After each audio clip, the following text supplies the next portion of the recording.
I sit in the half-darkness of my apartment, my tie hanging loose around my neck like something discarded, something I no longer recognize as mine.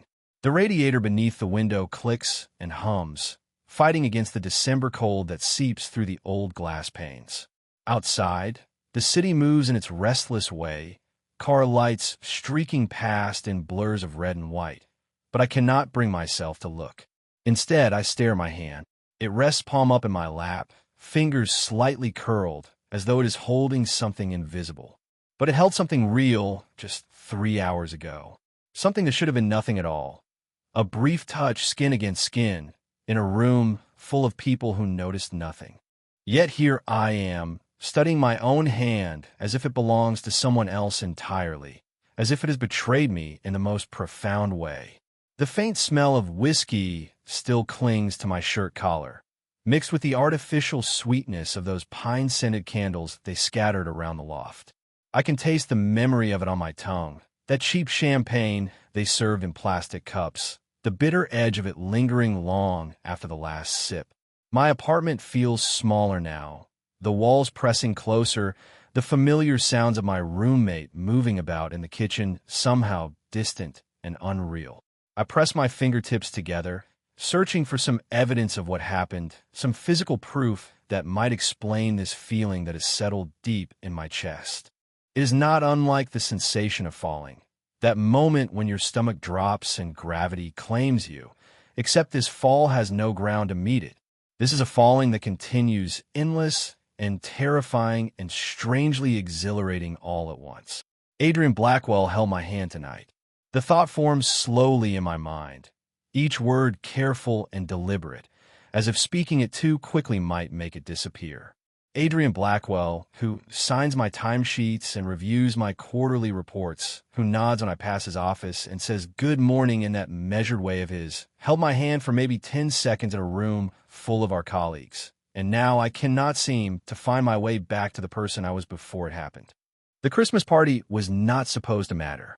I had planned to skip it entirely, to spend the evening in this same spot, eating takeout and pretending to work on job applications I never seemed to complete. But he had mentioned it earlier in the week, pausing by my desk as I compiled the Morrison account reports, his voice lower than usual when he said I should come, that it would be good for me to meet people. The way he said it made it sound less like workplace advice and more like something personal, something that mattered to him in a way I could not quite understand. So I went. I put on my one good shirt, the navy one my mother bought me when I started this job, and I walked the 12 blocks to the loft they had rented for the evening.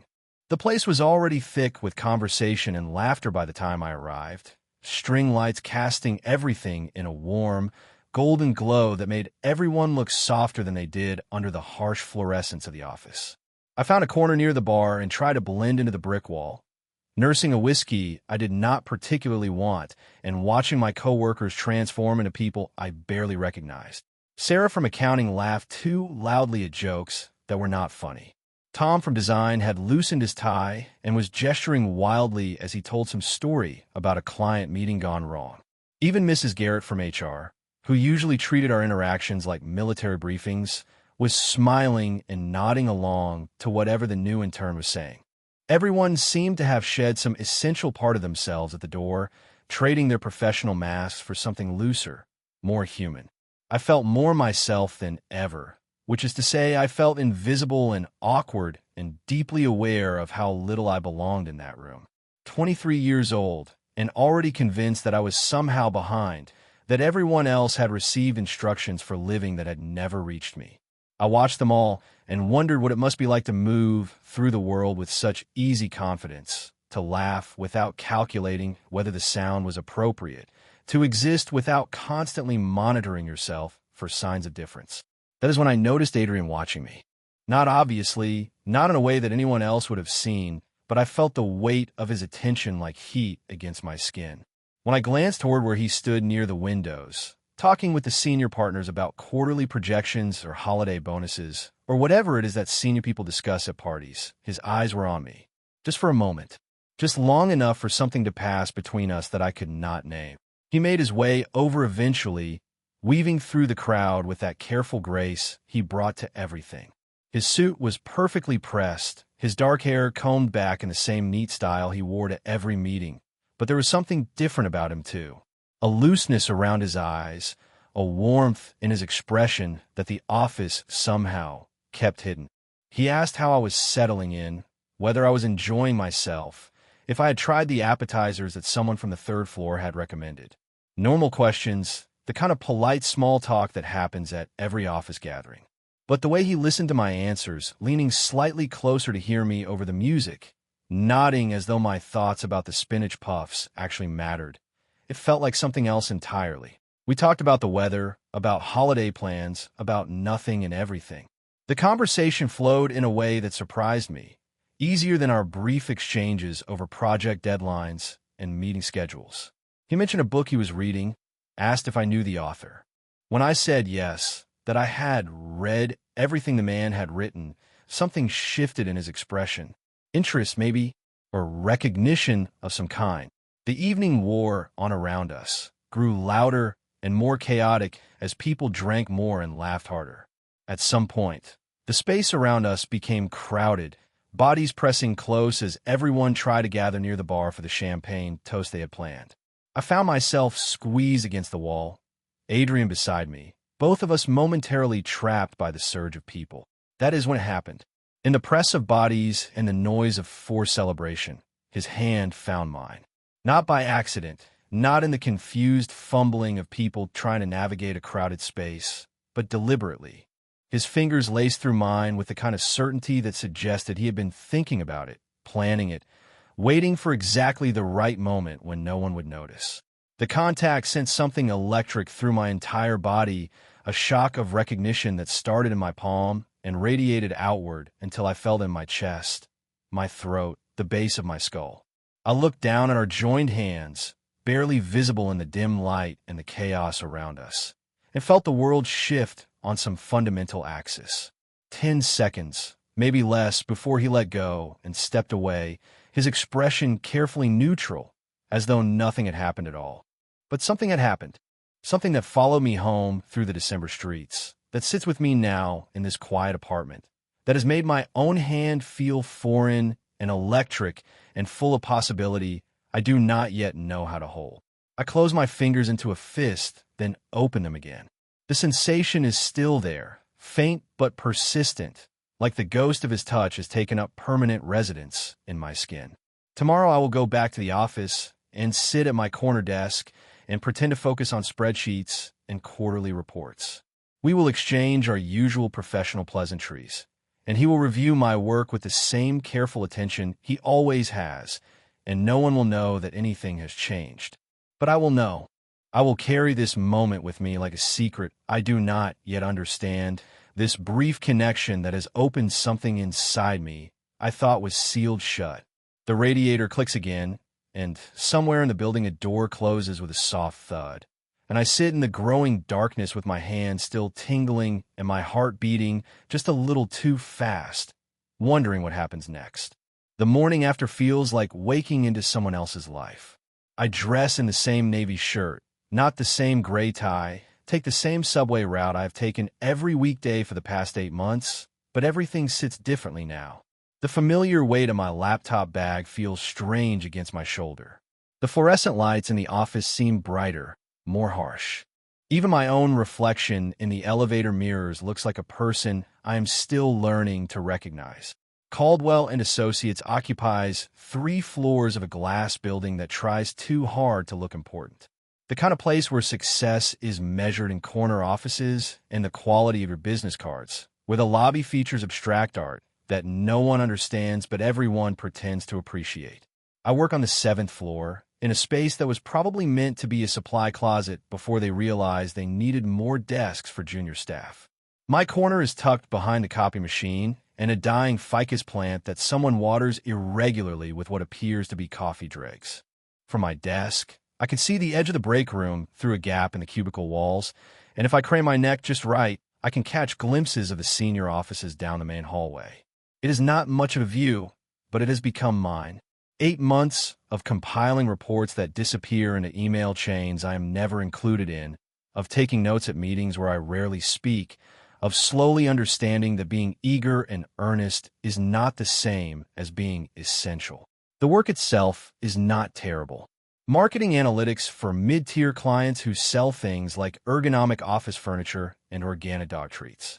I track engagement metrics and compile quarterly assessments and build PowerPoint presentations that other people present to rooms I never enter. It is the kind of work that pays the bills and looks respectable on paper, the kind that makes my parents proud when they tell their friends their son works in marketing in the city.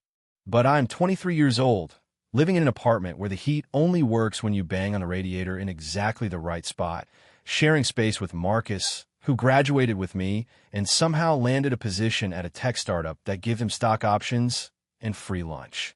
He comes home with stories about office ping pong tournaments and company retreats to upstate cabins while I eat microwave dinners and scroll through job postings for positions that all seem to require 3 to 5 years of experience I do not have. Most nights I lie awake wondering if this is what being an adult actually feels like, this constant sense of being slightly behind, slightly unprepared for whatever comes next. At the office, I watch my colleagues move through their days with what appears to be natural confidence. They make decisions about client strategies and budget allocations as though the answers are obvious. They laugh at jokes during conference calls and contribute to conversations about market trends with the easy authority of people who belong exactly where they are. And then there is Adrian Blackwell, who occupies the office with the frosted glass door and the view of the street, who speaks in careful, measured sentences and wears suits that probably cost more than I make in a month. He is 32, which feels impossibly sophisticated from where I sit. When he walks through the office, conversations pause slightly, voices lower with respect. People straighten their postures when he approaches their desks. Even the senior partners defer to his expertise on certain accounts. I have worked here for 8 months and can count our direct interactions on my fingers. A brief introduction on my first day, when he shook my hand with that firm grip that suggested I should remember the moment. Occasional requests for data analysis, delivered in emails that are polite but professional, signed with his initials rather than his full name. The quarterly review meeting where he spent exactly 7 minutes going over my performance, nodding at appropriate intervals while writing notes I could not read. He is everything I am not. Self-possessed where I am uncertain, commanding where I fade into backgrounds, moving through the office politics with the kind of natural grace that cannot be learned. When he presents to clients, they lean forward to listen.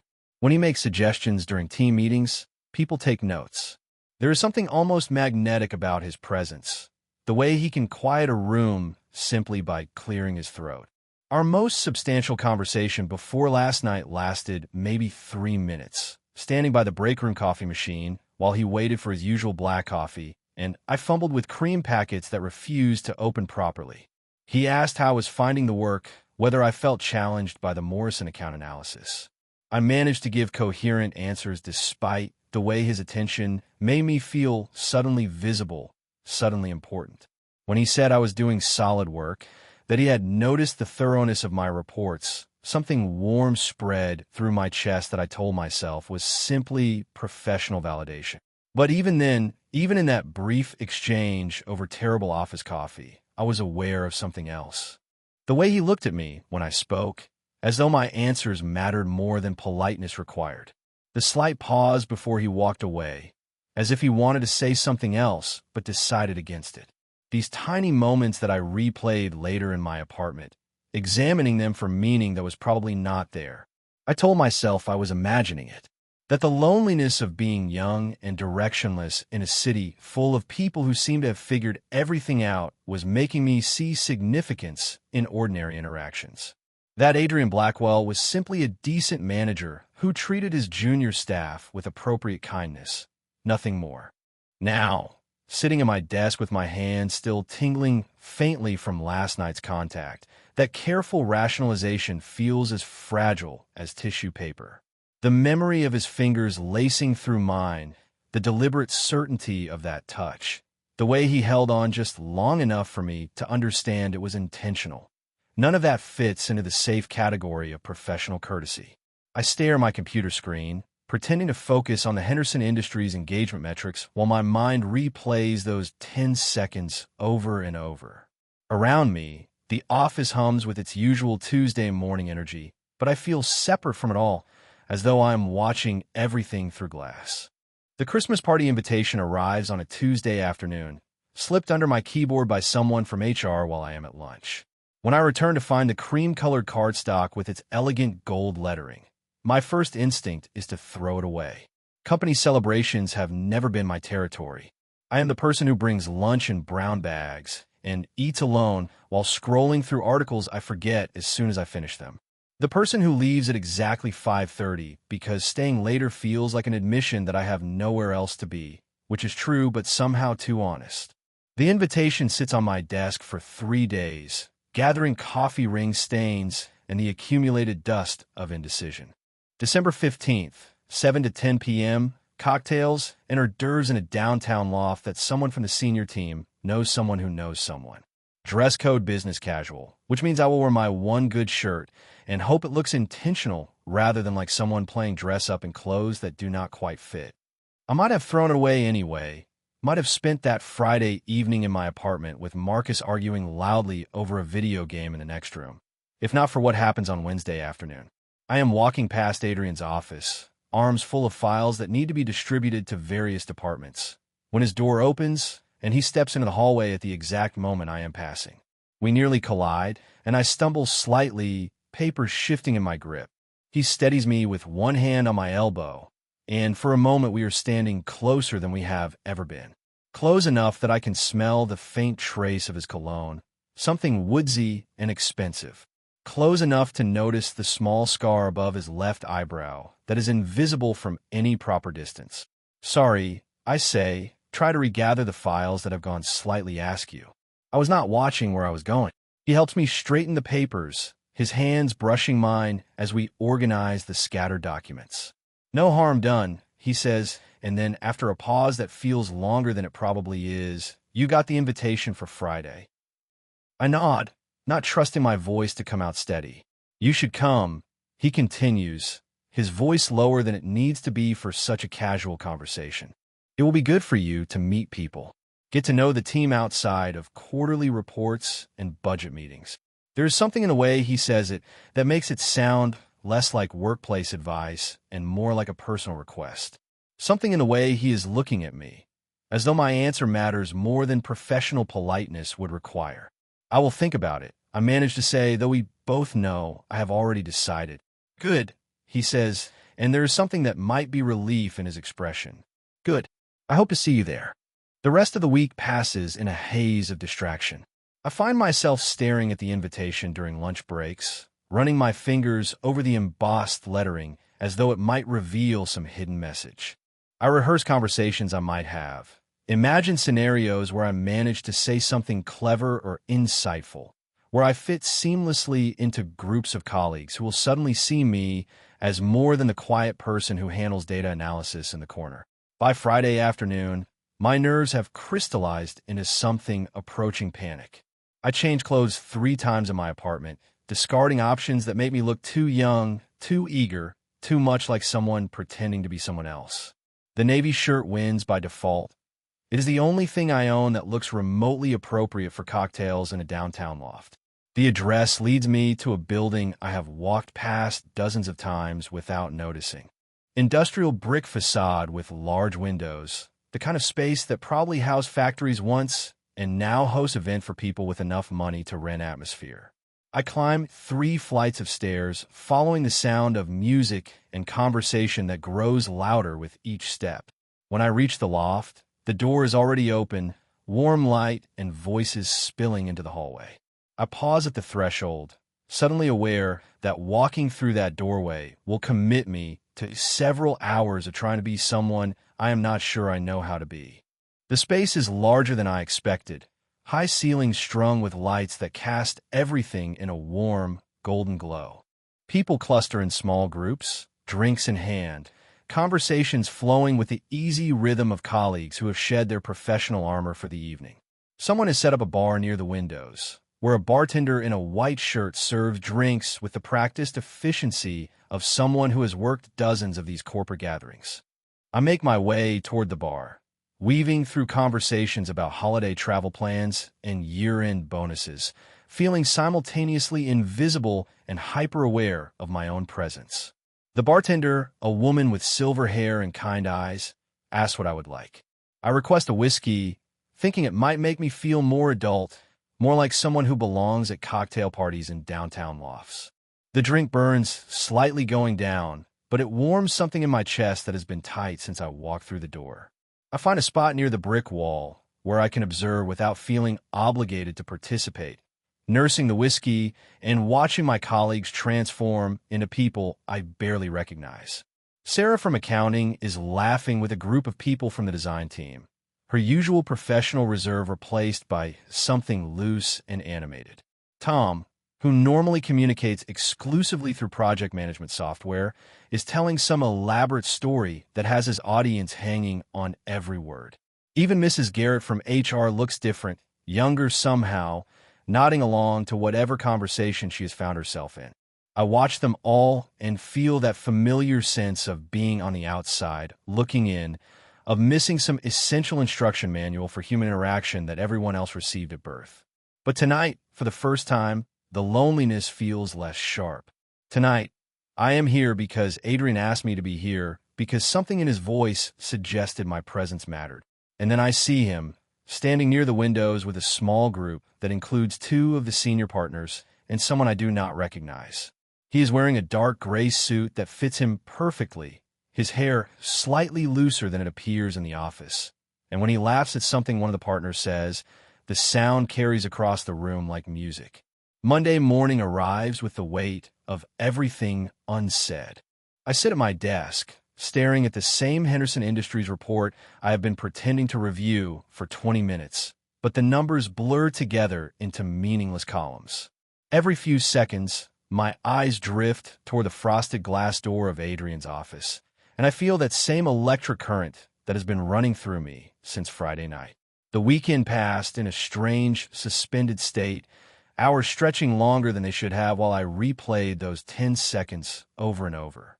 Marcus asked why I seemed different, why I kept staring at my phone as though expecting something that never came. I told him I was tired, that work had been stressful, but the truth was more complicated than that. The truth was that I felt like someone had reached inside my chest and rearranged something fundamental, leaving me to figure out how to breathe around this new configuration. Now, surrounded by the familiar hum of office life, I wonder if I imagine the whole thing. In the harsh fluorescent light, with the copy machine grinding through its morning warm-up cycle and Sarah from accounting already complaining about the broken coffee maker, Friday night feels like something from a different world. Maybe the whiskey distorted my perception. Maybe the dim lighting and the holiday atmosphere made me read meaning into what was simply an accident, a moment of proximity in a crowded space. But then Adrian emerges from his office to speak with Tom from design, and when he passes my desk, he nods in my direction with the same professional courtesy he has always shown. Nothing in his expression suggests that anything has changed. No lingering look, no pause in his stride, no acknowledgement that we shared a moment that shifted the axis of my entire world. The disappointment that follows is sharper than I expected. I had not realized until this moment that some part of me had been hoping for a sign, some small indication that Friday night meant something to him as well. Instead, I watch him discuss quarterly projections with Tom, his voice carrying the same measure authority it always has, and I feel foolish for thinking that 10 seconds could matter to someone like him. The morning drags on with its usual rhythm of emails and spreadsheets, and meetings I am not invited to attend. I compile the Henderson report, respond to a request for data analysis from the Morrison account team, and update the tracking documents that keep our various projects organized. Normal work, the kind that usually provides enough distraction to fill the hours between arrival and departure. But today, concentration feels impossible. Every sound from the direction of Adrian's office pulls my attention away from my computer screen. When he laughs during a phone call, I find myself wondering what could possibly be amusing about budget allocations. When he closes his door for what appears to be a private conversation with one of the senior partners, I speculate about topics that are none of my business. Around 11:30, as I am struggling through an analysis of social media engagement metrics, Adrian appears beside my desk. I look up to find him standing closer than necessary, close enough that I can see the small details I noticed during our collision last Wednesday. The scar above his eyebrow. The way his dark eyes seem almost gray in certain light. "Good morning, Julian," he says, and something in the way he says my name makes it sound different than it has before. Less formal, somehow. More personal. "Good morning," I manage, hoping my voice sounds steadier than it feels. "Do you have a moment to discuss the Peterson Industries assessment?" He gestures toward his office. "I have some questions about the quarterly projections." "Of course," I say, gathering the relevant files with hands that feel suddenly clumsy. I follow him through the doorway into his office, a space I have entered maybe 3 times in 8 months, always for brief meetings that left me feeling simultaneously important and completely out of my depth. His office is exactly what I would expect. Clean desk with everything in its proper place. Bookshelves lined with business journals and industry publications. A single framed photograph of what appears to be a landscape. Mountains under an enormous sky. The window looks out over the street, offering a view of the coffee shop where I sometimes eat lunch and the small park where office workers gather during good weather. He closes the door behind us, which is not unusual for meetings that involve client information, but today the sound of the latch clicking into place sends something warm through my chest. We are alone now, separated from the office noise by frosted glass and careful professional boundaries. He gestures for me to sit in one of the chairs facing his desk, then settles into his own chair with the same careful precision he brings to everything. For a moment, we discuss the Peterson account, the quarterly numbers that need adjustment, the timeline for delivering the final assessment. Normal conversation about normal work topics. But underneath the professional discussion, I am aware of something else. The way he leans slightly forward when I speak, as though my analysis of market trends actually matters. The way his fingers tap against his desk in a rhythm that suggests restlessness, energy that has nowhere to go. The way our eyes meet and hold for just a moment longer than necessary before one of us looks away. When we finish discussing the Peterson projections, there's a pause that stretches between us like something tangible. He should dismiss me now, send me back to my desk with new instructions and a clearer timeline. Instead, he asks about my weekend, whether I enjoyed the party on Friday. "It was nice," I say, which feels inadequate but safe. "Thank you for encouraging me to attend." "I am glad you came," he replies, and there is something in his voice that makes me look up from the files in my lap. When our eyes meet this time, I see something that might be the same confusion I have been carrying around since Friday night. Something that suggests he's been replaying that moment too, examining it for meaning that neither of us knows how to name. The silence that follows is charged with everything we are not saying. Outside his office, the normal sounds of the workday continue, but inside this small space, time feels suspended. I am aware of my heart beating faster than it should, of the way my hands have gone slightly warm despite the office air conditioning. "Julian," he says, and then stops, as though he has started a sentence he does not know how to finish. The way he says my name again, with that same careful attention, makes something shift in my chest. The days that follow our meeting in his office pass differently than any days I have known before. There's a new quality to the air between us, something that makes ordinary interactions feel charged with possibility. When Adrian stops by my desk to review the Morrison account updates, his hand brushes mine as he reaches for the folder, and the contact sends electricity up my arm. When we pass each other in a break room, he says good morning in a voice that seems to linger on my name. I tell myself I am reading too much into professional courtesy, but the rational part of my mind grows quieter each day. During meetings where we both happen to be present, I catch him looking at me when he thinks no one will notice. When I present my analysis of the Henderson Industries engagement metrics, he asks follow-up questions that seem designed to keep me talking, to keep me standing at the front of the conference room where his attention can rest on me without appearing inappropriate. The conversations begin small. He asks about the book I am reading during lunch, the one with the worn cover that I try to keep discreet at my desk.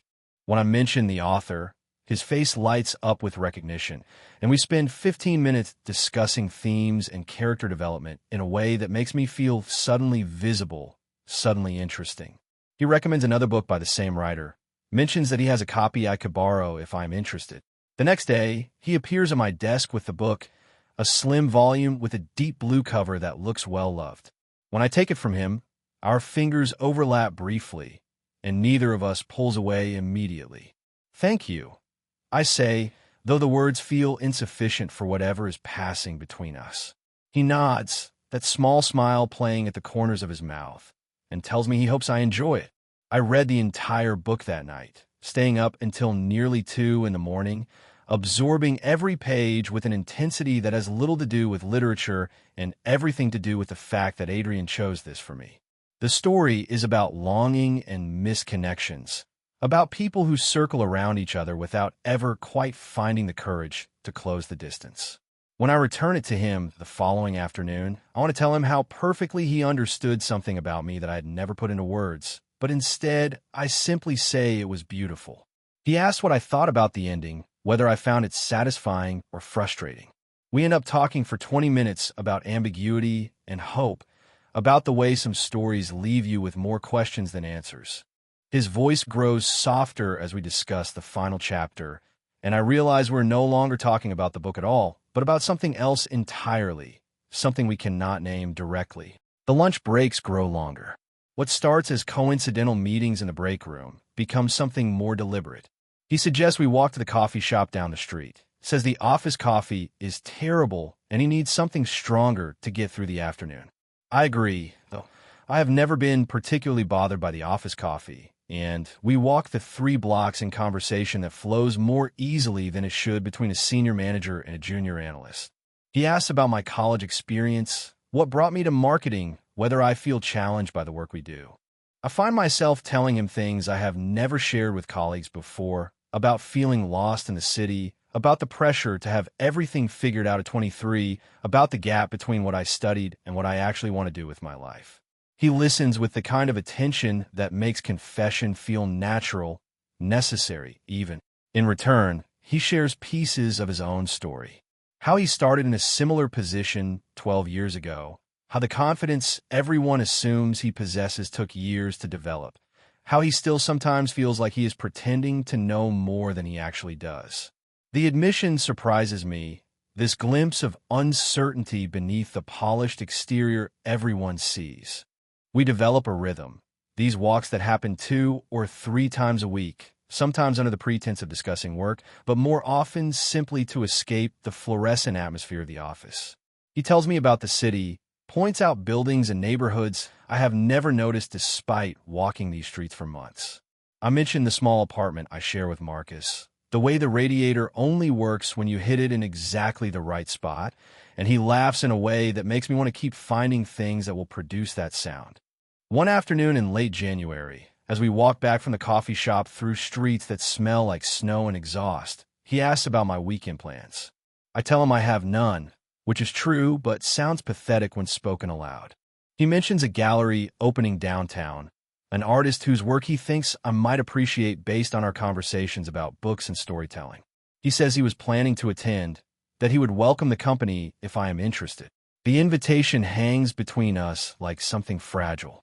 I understand that this is different from our lunch breaks, from the professional meetings that have grown into something more personal. This is Adrian asking me to spend time with him outside the safe boundaries of work, in a space where we would simply be 2 people who enjoy each other's company. Yes, I say, before I can think too carefully about what it means. I would like that. We arranged to meet at the gallery on Saturday evening. As we reach the office building, he turns to me with that expression I have learned to recognize, the one that suggests he wants to say something but is not sure how to begin. Instead, he simply says he is looking forward to it, and there is something in his voice that makes my chest feel warm despite the January cold. That night, lying in my apartment with the radiator clicking its familiar rhythm, I stare at the ceiling and try to understand what is happening to me. The careful distance I have maintained from my own desires feels like it is dissolving, replaced by something I do not yet have words for but cannot ignore. Saturday arrives like a storm I have been watching gather on the horizon for days. I change clothes 4 times, each outfit feeling like a costume for a role I do not know how to play. The gallery opening is not a date, I tell myself repeatedly, but the distinction feels increasingly meaningless as the evening approaches. This is Adrian asking me to spend time with him outside the careful boundaries we have maintained, and no amount of rational thinking can diminish the significance of that invitation. I arrive at the gallery 10 minutes early, standing on the sidewalk outside a converted warehouse in a neighborhood I have never explored. The January evening is sharp with cold, my breath visible in small puffs as I watch people stream through the entrance. Couples holding hands, groups of friends laughing over shared jokes, individuals who move with the confident ease of people who attend gallery openings regularly. When Adrian appears, walking toward me from the direction of the subway station, something in my chest settles and tightens simultaneously. He is wearing a dark wool coat over jeans and a sweater, looking more relaxed than I have ever seen him. When he smiles and says my name, there is no trace of the professional distance that usually colors our interactions. Tonight, we are simply Julian and Adrian, 2 people who have chosen to spend their Saturday evening together. The gallery is crowded, filled with conversations that bounce off exposed brick walls and concrete floors. The artwork is abstract, bold strokes of color that seem to capture movement and emotion rather than recognizable forms. Adrian moves through the space with quiet confidence, occasionally stopping to study a particular piece, sharing observations about composition and technique that reveal a depth of knowledge I had not expected. We fall into easy conversation, discussing the paintings and the way certain colors seem to vibrate against each other, the way the artist uses negative space to create tension. When I mention that one piece reminds me of music, something percussive and urgent, Adrian looks at me with an expression I cannot quite read. "You see things differently than most people," he says, and there is something in his voice that makes the observation feel like a gift. As the evening progresses, I become aware of the way we move through the gallery together. Not quite side by side, but close enough that our arms brush occasionally as we navigate the crowd. Close enough that when he leans in to comment on a particular painting, I can catch the faint scent of his cologne and feel the warmth radiating from his body. We find ourselves in a quieter corner of the gallery, standing before a large canvas painted in deep blues and grays that seems to suggest water or sky or the space between sleeping and waking. The crowd has thinned slightly, conversations becoming more subdued as people begin to drift toward the exit. "This one makes me think of that book you recommended," I say, gesturing toward the painting. Something about the uncertainty, the way it could be interpreted in multiple ways. Adrian steps closer to study the canvas, and then closer to me, until we are standing near enough that I can feel the subtle shift in the air between us. "I know what you mean," he says quietly. "Sometimes the most beautiful things are the ones that leave room for interpretation."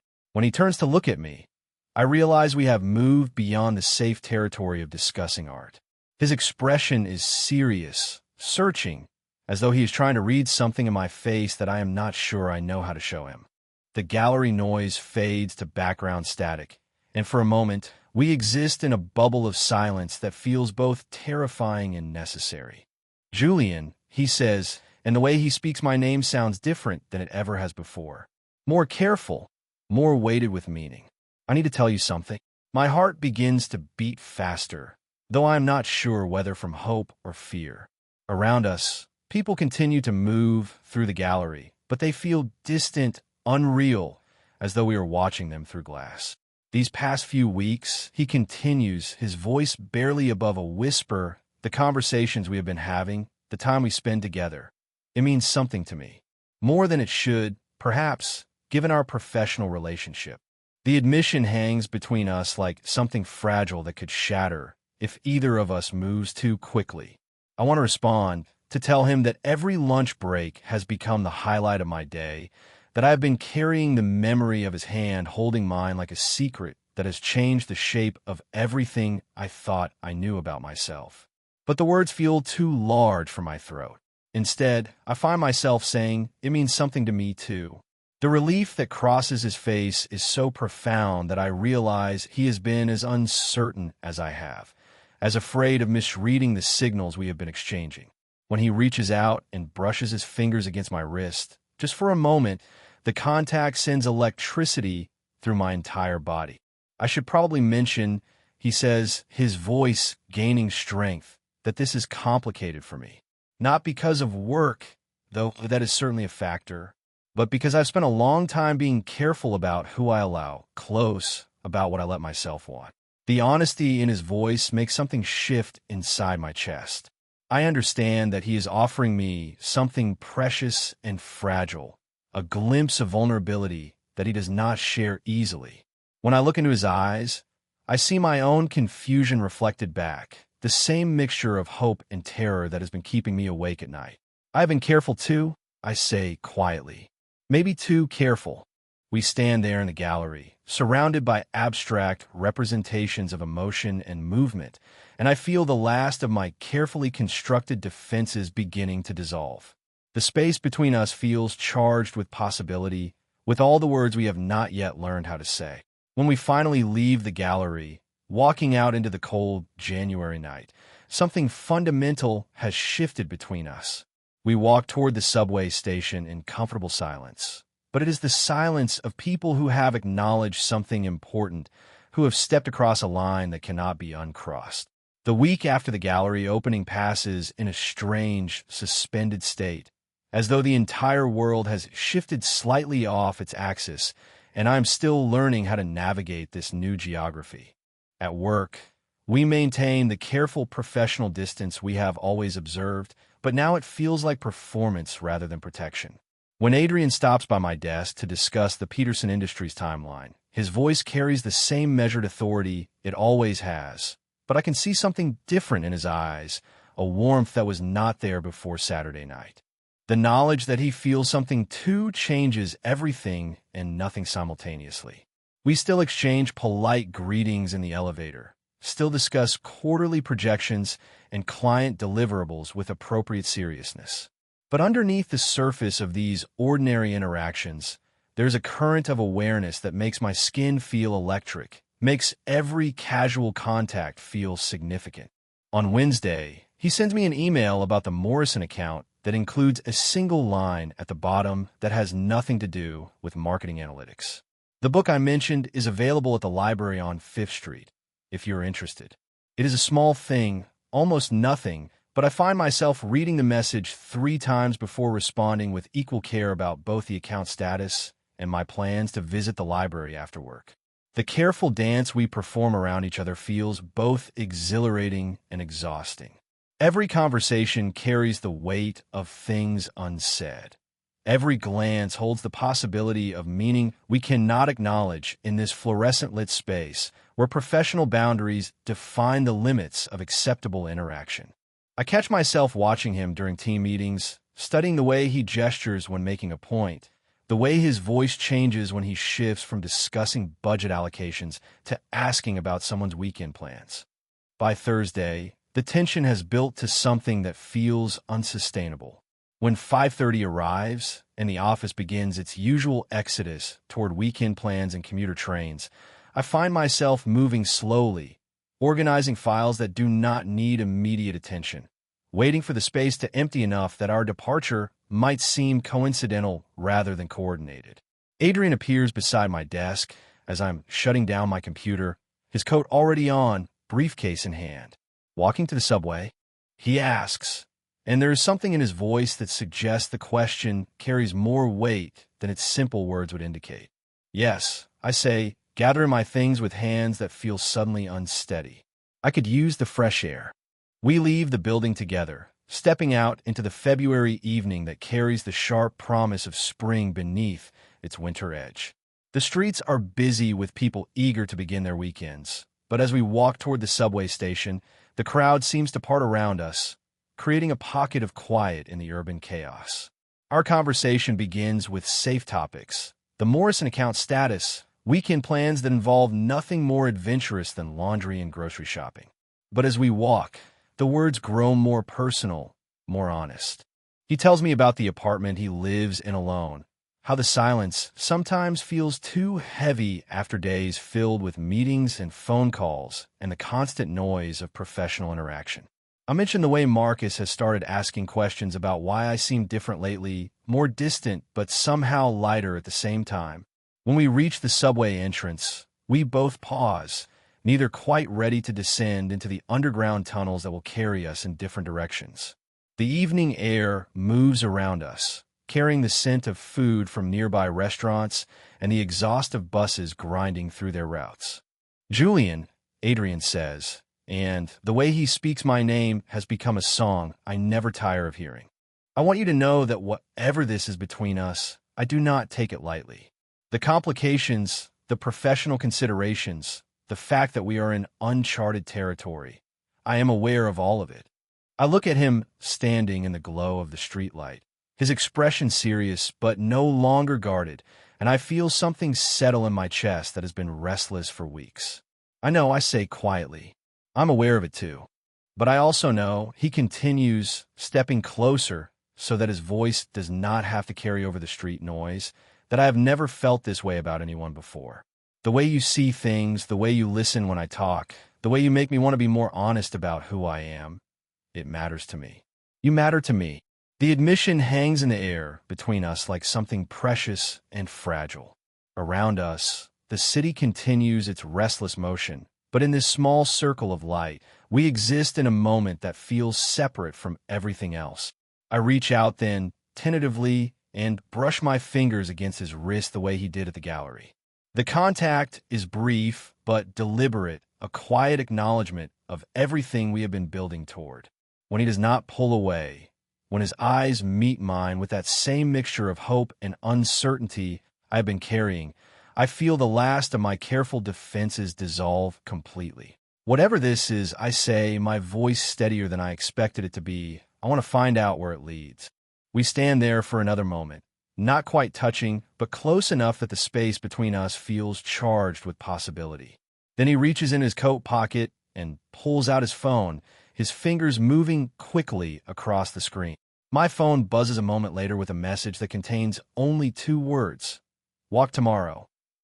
I look up from a screen to find him watching me with an expression that is simultaneously vulnerable and hopeful, waiting for my response to this simple question that feels like the beginning of everything. I type back a single word, yes. The smile that crosses his face is like sunrise, warm and inevitable and full of promise. He nods once, wishes me a good evening, and disappears into the subway entrance, leaving me standing alone in the glow of the streetlight. As I walk home through the February night, my breath visible in small clouds that dissipate quickly in the cold air, I feel something I have never experienced before. Not happiness exactly, though there is joy in it. Not certainty, because the future remains unwritten and complicated.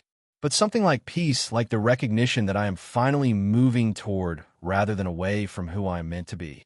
The night is cold, but I feel warm inside, carrying the promise of tomorrow's walk like a secret that has the power to change everything.